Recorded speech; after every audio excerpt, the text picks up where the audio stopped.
James may be the king, but he isn't the favorite among NBA rookies. This year's rookie class voted Kevin Durant and Kobe Bryant as its favorite players.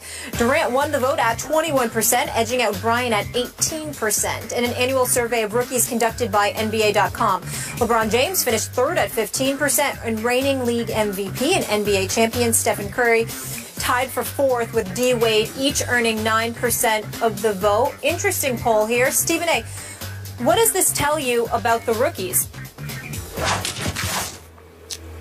Well, listen, I think that, the rookies have an appreciation for the greatness of LeBron James. It can't be denied.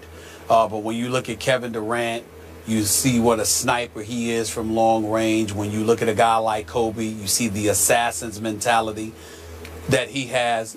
And I think those two components are a bit more attractive than the entire arsenal that LeBron James brings to his, brings to the table for himself. And then, to me, I would have liked to have seen Steph Curry on that list, because I think Steph Curry is the best marksman in the game today.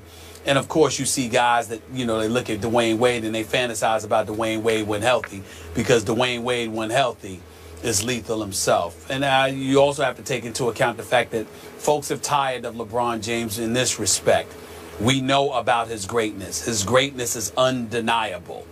But at the same time, they hear it so much. And they're not oblivious to the fact that he does have 4 NBA Finals losses on his resume. And so when you look at it from that perspective, there are guys that are going to feel like, well, we understand it. We got mad respect for him. He's the best in the game. But at the same time, there are others to like just as well, if not more, legitimately so. And I get where they're coming from.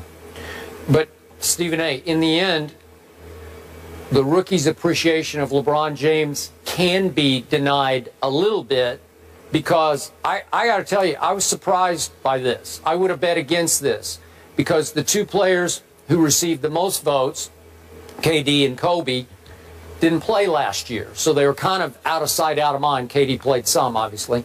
But, LeBron James, as you always say, and I do not disagree with, is the best player on the planet. He is the most popular player on the planet as far as the NBA goes, I think. I could be wrong about that.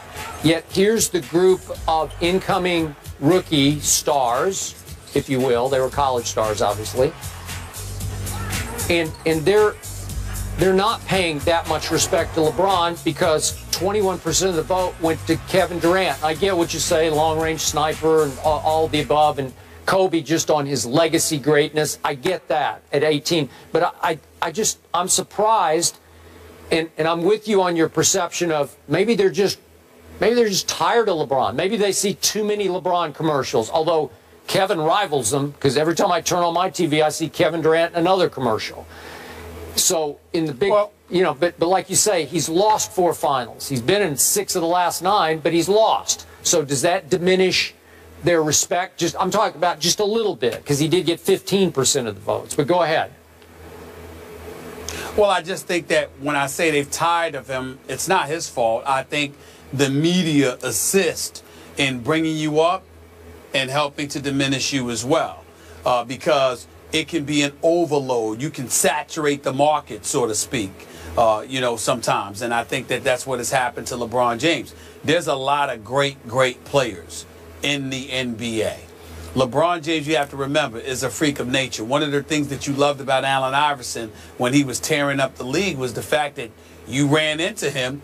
Hell, he was looking you eye to eye. You were his height. You were his size. He wasn't 6'8", 6'9", 250, a locomotive coming after you. He wasn't a freak of nature. He just looked like any old dude walking down the street. And then you get on a basketball court and see him in action, and you're like, my God, this brother's sensational. You look at Kevin Durant, yeah, nobody's, too many people ain't that long, that slim. But look at what he does. I mean, this brother can pull up from 30. You look at Kobe. He's a 5-time champion, and he's heartless on the court. He's ruthless in trying to defeat you. Plus, there's the allure of what's he going to do for his swan song since this is supposed to be his last season? That's a question mark. So they look at it from that perspective. There are compelling reasons to look at somebody other than LeBron, but it's not really a knock against LeBron. It's just that he's so conspicuous. He's so in everybody's face, and most of the time for very, very good reasons, because it's well earned. And by the way, you want to take a moment, Skip, to give this brother props through his foundation. He's spending like $41 million on giving local kids in Akron a full 4-year scholarship. I mean, LeBron James is doing some absolutely wonderful and spectacular things. But it doesn't negate the fact that every time you turn around, when it comes to basketball, you're hearing about LeBron. And this could be rookies' ways of saying, we'd like to hear about somebody else because we believe other people need to deserve to be heard about too. Okay, and I got it. And LeBron does great things off the court. But that's Fantastic. not factoring in enough to these kids to say, I love him, he's my favorite because of what he does on the court and off the court. They're saying, nah, again, a majority saying, I'll take KD, or give me Kobe. And LeBron got 15% of the vote. Interesting. So would you move quickly with me to one other category, because I want your response to this. Sure. When the kids were asked, the incoming rookies, which of you, which one would you vote for of the incoming rookies to have the best career? Best career. Jahlil Okafor got 24% of the vote over my guy, Karl Anthony Towns, at 17%. Then it went down to Justin Anderson, Moutier, Stanley Johnson. Sam Decker got 6.9%. Then we've got others receiving votes. And sixth on that list of just getting a couple of votes or whatever's left, sixth on that list is D'Angelo Russell.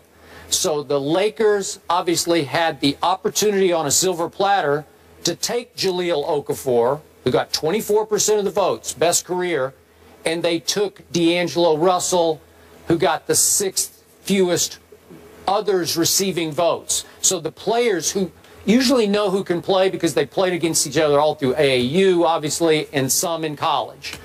They're saying, wait, this guy, Jahlil Okafor, is going to be way better than this guy, D'Angelo Russell. What does that have to say about the Los Angeles Lakers?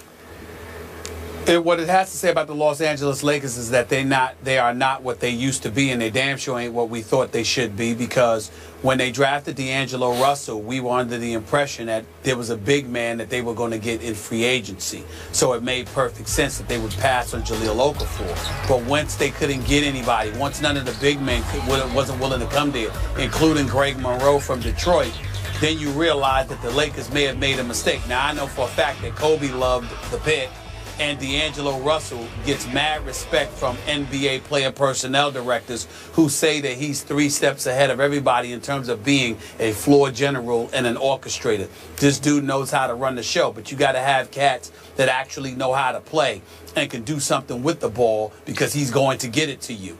In any event, you also have to take into account the fact that rookies aren't ones who usually are going to show a keen appreciation for a floor general. They get caught up in points and the spectacular play and the athleticism and the highlight reels for SportsCenter and beyond.